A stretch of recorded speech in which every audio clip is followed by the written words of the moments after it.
pour montrer tey jii seen colère. waaw c'est vrai soxna nee na fi nga duggee foofu la parce que fi mu toll nii sénégalais yëpp tiit ni parce que wax dëgg yàlla lu musul am Sénégal moo fi am. dañu waxante dëgg rek parce que ci taarixu Sénégal complot politique yàgg na am coow ci ñuy xëccoo réew mi ak après élection coow di am yàgg na am surtout épisode yi doon am entre Abdou Diouf ak Abdoulaye Wade mun naa ci jël ñaari fait marquant muy les élections de 88 ak les élections de 93 ba jur li mu juróon ñëpp xam ko ñoo boom ci ay kilifa et cetera mais man dama jàpp mooy wax dëgg yàlla bu ñu xoolee li nga xam ne moo am nii benn buñ am na ñu ma gis ñu koy méngale ak 23 juin bii moo gën a grave 23 juin c'est pas la même chose parce que man 23 juin maa nga foon fii maa nga fa xam mën naa ko évaluer bokkul c'est même pas comparable mais xam nga lu tax mu wute mooy 23 juin Abdoulaye Wade da koo autorisé loolu xam nga ban jàngat laa cee am mooy jour boobu malgré que Abdoulaye Wade recule na mais presque kenn tojul dara dañoo dem taxaw mobilisation bi nekk une mobilisation forte sénégalais yi génn xam nga loolu lu ma ciy jàngate mooy sunu kilifa yi ni jiite dañoo desee xam sénégalais yi man gis ma nekkoon kuy conseil président de la république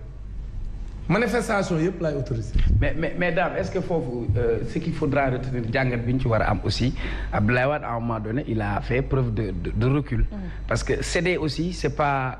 da nga faible mais am na fooy toll. céder mooy nekk de la sagesse et de la hauteur. parce que mbir mi boo ko xëccee ba mu teg dina nekk jafe-jafe est-ce que tamit du ñu leen inviter à plus de hauteur. pour que ñu mën a génn ci fan. loolu laa lay wax xam nga Abdoulaye Wade qu'on le veuille ou non. wax dëgg yàlla c'est un homme d'expérience te expérience dafa am solo Abdoulaye Wade moment boobu am na ñu doon wax man xam naa ay waa PDS yoo xam ne dañ doon wax ne Abdoulaye Wade benn erreur rek la def mooy le 23 juin warul woon autorisé parce que su autorisé wul woon jaay doole moom li mu bëggoon mën na ko am mooy braver le peuple jël ay décisions def tikkeem jàll mais loolu su ko defoon du gouverner te loolu baaxul parce que boobu man xam naa ci suñu organisation ba ñu amoon ñun société civile ànd koog président Macky Sall mii tey mu nekkoon ci opposition ànd koog ñun toutes les organisations de la société civile ñu nag ñoom Alioune Tine ak ñun ñëpp ñu àndandoo di taxaw di xeex pour ñu bañ a jalgati suñu constitution réew kon nag man jàpp naa ne loolu Abdoulaye Wade defoon lu baax la parce que réew kenn du ko défier kenn du défier sa peuple man gisaguma benn président de la république bu défier peuple am ci durée bu gudd ba noppi gagné amul le peuple est souverain man li ma jàpp mooy moom président bi ku koy digal mooy manifestation yi gis nga ñun par exemple benn ñuy jàpp manifestation boobu ñu doon def mais loolu moo gënoon a sedd ci ñoom parce que xam nga nit sénégalais gis nga boo ko bàyyee mu manifester pacifiquement surtout que dañu déposer une demande de manifestation pacifique le sénégalais n'est pas violent c'est beaucoup poussé jusqu'à ces derniers retranchements lay violent. mais bi tam dañoo évoqué benn contexte mu di contexte pandémie est-ce que mënuñu jàpp également loolu baax. léegi nag rassemblement yi amoon moo gën a garaaw lañ naroon a def man jàpp naa ne kay yow li ngay daw boo ko dawee te andi lu ko gën a garaaw parce que da ngay tere rassemblement ku ne gis na ni partout dans le pays ay rassemblement yu metti moo am xam nga ñoom liñ ba rassembler de façon pacifique kenn tojul kenn taalul kenn deful dara kay moo gën a yomb. nga ne léegi du ngeen rassembler dama leen di tere te boo leen teree rassemblement ñu rassembler wu pour xeex ak yow parce que rassemblement ñëpp d'accord nañu am na. ñëpp d'accord nañu rassemblement am na. rassemblement bi ama sax ngay gis ay étudiants yu dajaloo nekk mbooloo mu ëpp ñaari junni nit di taxaw di dàqi policier dañoo rassembler wu kon nag man pour man jàpp naa ne jàngat gis nga état du caaxaan gis nga boo yoree état doo ko fowe te man jàpp naa li ma gis ci réew mi ñu ngi fowe état bi te gis nga aujourd'hui li gën a simple ci ñoom mooy encore une fois. ñu aller à l'apaisement nag du jaay doole. parce que mënoo taxaw ne fi ma taxaw laay taxaw du ma def benn concession ba noppi di woote à l'apaisement loolu mënul ne booy woote à l'apaisement du waxi kese da ngay poser des actes ay actes sénégalais li ñuy xaar. sénégalais yi actes yow déjà ngay xaar. actes yi ñuy xaar mooy d'abord dañuy nangu ne ñoom dañoo tooñ parce que violence bi ñoom ñoo ko andi comme Omar Faye l'a dit le président Ousmane Sonko dañu woon ne moom demul. man du ma nëbbutu man bokk naa ci ñi doon wax ne dañ koo bëgg a jaay doole comme procédure bi ci nañ lever immunité parlementaire am ñoom avocats yeeg Sénégal yépp gis nañ ci parax bu ci amoon mooy ñu ngi yàkkamti singali ko pour jaay ko doole man comme procédure bi jaarul yoon man d'accord naa ak moom ci ni wërta dem mais nag comme kilifaam wax naa ak moom peut-être mu déglu tamit sénégalais yi parce que bu kenn xeeb lañ ci wax mu gis ni kon léegi dem moo gën kon moom provoqué wu leen d'accord na dem mais nag kaay ñëw nga ne yow maa lay wut sàkkal fooy jaar te foofu nga koy sàkkal ngay jaar waxtaanu leen ci ba déggoo ci ba nga assurél ko sécurité am ba mu mat mais loolu jàpp naa ni wax dëgg yàlla erreur état la. beneen bi nag mooy ñoom ñoo baare yoon bi Ousmane Sonko déparé ñoom police ñoom ñoo baare yoon bi ne ko doo jaar fii fee ngay jaar pour provoquer leen ñu gis ni ful baa ngi yokku te lañ ñëpp xam nañ lañ ko doon bëgg a xañ lañ ko bëgg a xañ mooy mu jaar buntu université. mais buntu université boobu président Macky Sall il faut mu am élégance ñun bi ñuy nekk ay étudiants Abdoulaye Wade bu ko Abdou Diouf daan téye war koo yóbbu tribunal du ma ko fàtte mukk mais ñun étudiants yëpp dañ ko daan dar comme ni ngeen ko waxee mais un responsable politique bu am dayo boobu comme à l'époque ni ñu ko doon Abdoulaye Wade nekk le principal opposant de Diouf mais Diouf da doon nangu avec élégance que mu jaar buntu université ñu encadré ko def jaar biir marché Tilène mais ñëpp naan fii waruñu fee jaar mais Abdou fermer les yeux xam nga lu ko ci intéressé woon mooy na ñëw rek moom na ñëw rek ak nu ngeen mën a def Abdoulaye da daan départ point E ba tribunal du ma di def lu mat 7 heures de temps pour yegg mais Abdou day muñ rek ni ko yow d'accord naa mais ñëwal rek. mais lu tax mënuñu ko woon def c'est la même chose avec Idrissa Seck bi nu woowee Idrissa Seck mais Abdoulaye Wade convoqué Idrissa Seck dafa taxaw ci balcon point E ci këram ni maa ngi nii di dem wuy ji dara jotuma maa ngi si jàmm mais ñi ko dar kenn xamu nu mu toll ci mbooloo ñu yóbbu ko mu jaar yoon wi mu bëgg a jaar moom it ñoom ñëpp yoon woowu la ni jaar pourquoi parce que xam nañ ni bu ñu leen woowee c'est par rapport à leur envergure ak seen situation seen position politique moo tax ñu leen di woo procès bu politicien bu am doole bokk mun ñu ko tuddee un procès simple munul ne donc Ousmane Sonko dañoo xam ni buñ ko bàyyi woon mu jaar buntu université dina am mbooloo mu takk moo xam ne kenn mësu koo gis Sénégal te benn problème du am voilà surtout contexte voilà léegi nag loolu moo tax loolu lañ ko doon jéem a xañ ensuite ñoom nee nañ dañoo jot ay information que corniche ba leen bëgg a jaarloo dafa am ay nervis yu fa nekkoon léegi nag ñoom ñu ni comme foofu ay nervis lañ dégg ne ña nga fa te man vraiment loolu maa ngi koy ñaawlu sunu police waruñu am ay nervis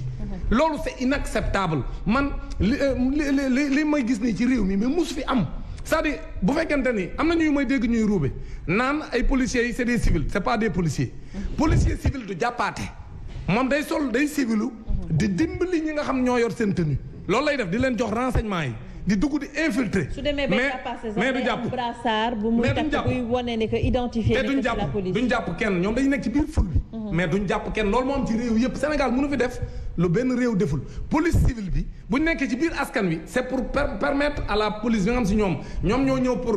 vraiment di jàpp ñeen war a jàpp et cetera ñooñu la ñuy jox information yi mais ñoom ñëwuñu fa pour di jàppaate kon ñooñu am c'est des civils mënuñu leen tuddee ay policiers c'est des nervis donc loolu moo tax wax dëgg yàlla ñu gis leen nag ñu yor ay yet di dóoraate di jaay doole mais loolu c'est inacceptable kooku benn sénégalais waru ko nangu te aujourd'hui encore une fois li ñuy xaar ci président de la république mooy wax dëgg yàlla comme ñëpp man jàpp naa ne ñi déglu tey le ministre de l'intérieur am nañ gàcce parce que ñëpp ax doon xaar déclaration ñëpp naan kon dal dana am parce que xale yi au même moment ñi ngi dem di continuer di xeex ak di taal kon nag li ñu doon xaar mooy man dama am impression que mesurer wuñ gravité wu situation bi man loolu laa am impression et loolu su fekkente ne le ministre de l'intérieur qui a tous les renseignements le président de la république qui a tous les renseignements. bu fekkee xëy na mesurer ampleur yooyu xëy na loolu tax tey jii mu toog jàkkaarloo ak. waaw mais daa jàkkaarloo waxul dara parce que li mu wax moo wane ni presque ñoom xamuñu li xew xamul tax. parce que bu demee bay ñàkkal fayda affaire bi di jàpp ay boutiques yu ñu taal non au contraire y a des messages man rafetlu wu ma taal de. mais y a des messages très forts. qui sont envoyés par ces jeunes. Absolument. parce que le président Macron moom ci boppam nee na. il sent en Afrique qu'il y a un sentiment anti-français. Il l'a dit dans plusieurs discours. Effectivement. Donc nag aujourd'hui message boobu dañ ko war a décrypter avec responsabilité. loolu moo gën nga naan ay bitiki jàmbur du ay bitiki jàmbur de xale yi fi ñuy dem dañ ko cibler pour lancer un message. le ministre de l'intérieur nag dafa war a décrypter le message moom ak le président de la république. kër jàmbur également. non waaw moom la man d'accord ma ci ñu ngi taal kër enfin ñu ngi saccagé kër maître El Hadj Diouf di ko mastaw au passage loolu tamit daal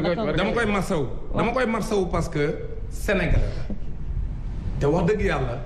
man d'accord ma ñuy yàq alalu kenn. loolu rafetul. man loolu laa gëm même si par ailleurs xale yi comme ni ma koy waxee am na ay messages yu ñuy joxe. parce que sentiment d'injustice bi moo ëpp. Sénégalais yi il faut ñu xam ni lii du rek mbirum Ousmane Sonko mi c'est que Ousmane Sonko moo doon la goutte d'eau qui a déclenché la situation donc loolu moo tax la goutte d'eau qui a fait déborder le vase donc man li ma gëm. mooy que ni bu ñu bëggee jàmm dañuy aller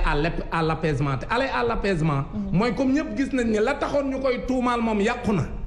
loolu moom wax nañ ko fi waxati ko Sénégalais yëpp parce que la justice est rendue au nom du peuple et puisque la justice amatul laam-laamee Sénégalais yëpp d'accord nañ ni jiiñ viol bi ñu jiiñoon Ousmane Sonko amul moo tax ñuy wut beneen pexe ba tey sax may dégg ñu naan deuxième levée d'immunité parlementaire loolu buñ ci duggee mooy ñoom bëgg nañoo dugal suñu réew mi ci musiba kon man li ma jàpp mooy après le discours d'apaisement ma doon xaar mooy ñu ni léegi président Ousmane Sonko comme lañ ko doon toppee dara amu ci te ñun ñoo ko tooñ parce que dañ koo dugal ci situation boo xam ni moom amuñ ci woon benn preuve dem nañ ba gis ni ñi audition yëpp leer na ni moom viol amul léegi nag la ca des lu ko andi mooy ñoom ñoo créé situation boobu kon nag ñun tey dañuy dem à l'apaisement joxe des instructions fermes parce que président de la République fa lay daanale moo ni 31 décembre passé yow mi yaa nga foon si ña ko doon laaj ay questions mu ni man président Macky Sall bu ma yenn dossiers yi ñëwee jaarale ko ci procureur ak ministre de la justice maanaam leen bii dossier moom teg leen ko suuf ndax day taal réew mi dossier bu taalee nii musu fee am Sénégal kon na boole bii dossier ci yooyu muy wax ne nañ ko teg ci suuf loolu mooy indi dal bu ko defee mu ni ministre de la justice neel procureur mii toppaate na dakkal toppaate bi ñu xool ay pexe yeneen waaye comme xam nañ ne viol bi moom bu doon mooy procès bi viol kese la moom am benn problème ñoom ñaar bu ñu demee dina leer nañ ñu bàyyi moo tax juge bi bàyyi dossier bi xam na ni lim bàyyi c'est vrai que nit ñi nee nañ dafa dem ba ragal mais du ragal kese c'est que le dossier est vide y a rien qui montre que dañu violé Adji Sarr loolu mooy dëgg léegi nag bu ko defee ki ci dal ñu dakkal procédure bi bàyyi Ousmane Sonko mu ñibbi këram ñu libéré Assane Diouf libéré Clédor Sène libéré Guy Marius Sagna mi nga xam ne ñu ngi koy bund xataal di ko jaay doole ci biir prison bi bu ko defee loolu lépp dana mën a andi dal bu ko defee ñu delluwaat ci jàmm loolu laa gëm mooy solution Omar Faye justement mu ngi rappeler discours au président de la République 31 décembre bi muy waxu justice ne que peut-être suñu yëkkatee benn dossier mu tàng dañ ciy teg ñoom seen loxo alors tey suñu defaatee la même chose président de la